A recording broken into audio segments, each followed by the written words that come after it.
தருணம். காஞ்சிபுரம் மாவட்டம் உத்திரமேரூரில் நடைபெற்ற கருட சேவை உற்சவம் பக்தர்களை ஆன்மீக பரவசத்தில் ஆழ்த்தியுள்ளது.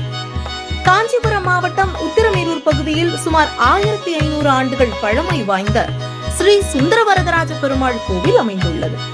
ஆனந்தவல்லி தாயார் சமேதமாக அருள்பாலிக்கும் சுந்தரவரதராஜ பெருமாளின் சித்திரை மாத பிரம்மோற்சவ விழா இந்த ஆண்டும் கொடியேற்றத்துடன் விமர்சையாக தொடங்கியது. இந்த பிரம்மோற்சவத்தை முன்னிட்டு தினமும் காலை மாலை என இரு வேளைகளிலும் ஸ்ரீதேவி பூதேவியுடன் சுந்தர வரதராஜ பெருமாள் பல்வேறு வாகனங்களில் எழுந்தருளி பக்தர்களுக்கு அருள்பாலித்து வருகிறார்.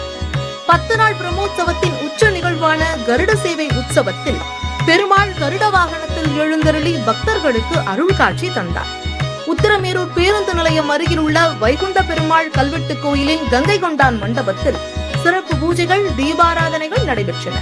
அதனைத் தொடர்ந்து பஜார் வீதி வழியாக சுவாமி புறப்பாடு நடைபெற்ற போது பக்தர்கள் தீபமேற்றி கோவிந்தா கோவிந்தா என முழங்கியபடி பக்தி பரவசத்தில் தரிசனம் செய்தனர். கருட சேவை உற்சவம் மூலம் பக்தர்களுக்கு அருள்பாலித்த சுந்தர வரதராஜ பெருமாளின் தரிசனம் உத்திரமேரூரில் ஆன்மீக உற்சாகத்தை பரப்பி வருகிறது. தொடர்ந்து நடைபெறும் பிரம்மோற்சவ நிகழ்ச்சிகளில் பெரும் திரளான பக்தர்கள் கலந்து கொள்வார்கள் என எதிர்பார்க்கப்படுகிறது.